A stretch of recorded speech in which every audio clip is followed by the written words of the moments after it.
Hey there, Pokemoshpit. This is ZabuzaoftheWater. This is my first submission to Pokemoshpitbeta, and I couldn't be more excited.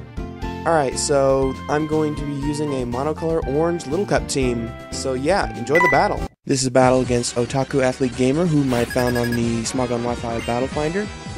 I'm going to lead off with my Buzzard, my Archon, as he's going to lead off with his Snover.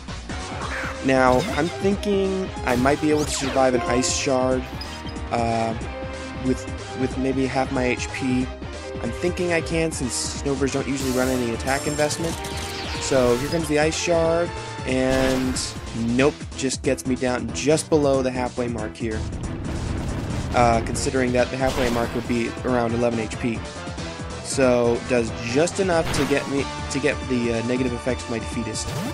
So here I'm going to pull back after a super effective Rock Slide into my Jelly to try and take the next Ice Shard. However, he predicts this and goes and uses Giga Drain, which is going to knock my Jelly out absolutely no problem. So this really sucks, but you know, you got to make do. I decided to go into my Georgina, my Chimchar, and he's going to go for Leech Seed. Not sure why, but you know, whatever. So I'm going to go for Stealth Rock just to get up some entry hazards. Seeing that he hasn't switched out yet, I'm guessing he's not going to switch out. So I decide to, in this next turn, I go ahead and decide to go with Fire Blast to just knock it out. But before that, he's going to hit me with a Blizzard, which does a lot more damage than I'd expect. But, you know, them's the breaks.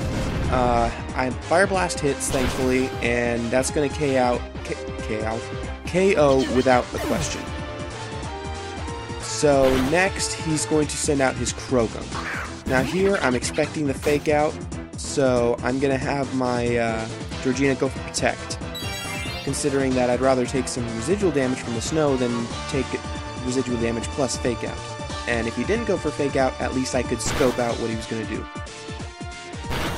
So, in this next turn, he's going to hit me with a Vacuum Wave, which I know is not going to do anything to me. It does 5 damage, I knew it wasn't going to KO, and I'm free to go for Fire Blast. Quite frankly, even if he went for Drain Punch, I'm pretty sure my Chimchar could survive it, considering that this Chimchar is actually a defensive variant with Eviolite. So down it goes after a Fire Blast, and he goes into his Corphish. Here I'm expecting just to get KO'd, but I figure I can go for U-turn if I manage to outspeed, and I do. So I go for U-turn into my Baguette, my Paris, expecting the Water type move. Unfortunately, this is a Dragon Dance set.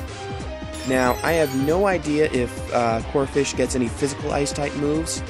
So here I just take a risk, and I'm going to go for Spore. So he goes for Return, and I'm thinking, okay, I hope I can take this, And I'm just looking at it like, oh, someone forgot to set their friendship value. And that's, well, lucky for me. I don't know if I'd be able to survive it then. So I managed to put him to sleep with Spore, and I predict that he's going to pull back his Corphish. So as I predicted, he pulls back and goes into the wall, his Mantike. As I just go for Knockoff, wanting to get rid of any item that the next Pokemon was gonna have. Now, I'm thinking, since I knocked off a Damp Rock, maybe this isn't actually a super special offensive set. So I might be able to take an Ice Beam. Not a Blizzard, but if it has Ice Beam, I could take it. Because this Paris is actually a special defensive wall. And I'm right, I take it and I'm able to KO with a Seed Bomb afterwards. So now I'm down to 2 HP, and he's going to send out his Great Ball, his Voltorb. Now I'm expecting the Rain Dance here, and if he doesn't go for Rain Dance, you know, no big deal, I could switch into someone else. So expecting the Rain Dance, I just go for Synthesis to try and recover some HP. Not exactly the best recovery move when it's a weather team against a weather team, but you know what? It's the best I got, and if it's rain, at least I'll also get something with Dry Skin. Here he goes for Hidden Power, and I'm thinking, oh, I hope it's not Hidden Power Fire. And at first glance, it doesn't look like it is. and I'm able to go counter with a Seed Bomb. But he told me after the battle that that is actually a hidden power of fire. Now, I did the math, and the only way that that could have been a hidden power of fire is if it was a minimum base power of 31 or less, and even then it would have to be minimum damage.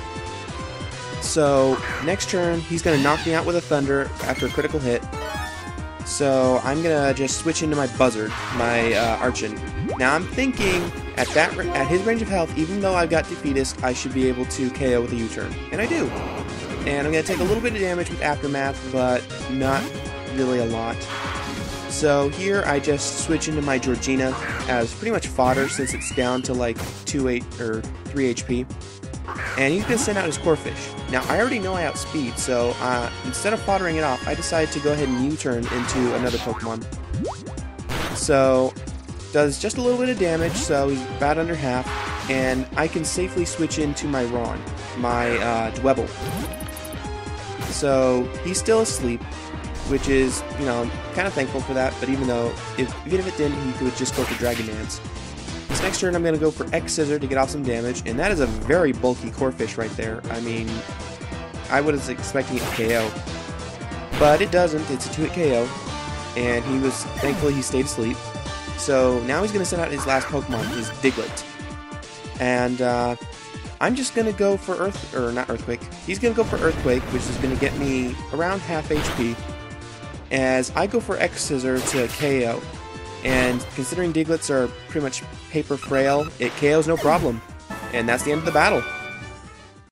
I hope you all enjoyed that battle. If you'd like to see more of it, you can always stop by my channel and check it out. I do only Little Cup right now, but I may decide to mix it up a little bit later on. So yeah, have a great day.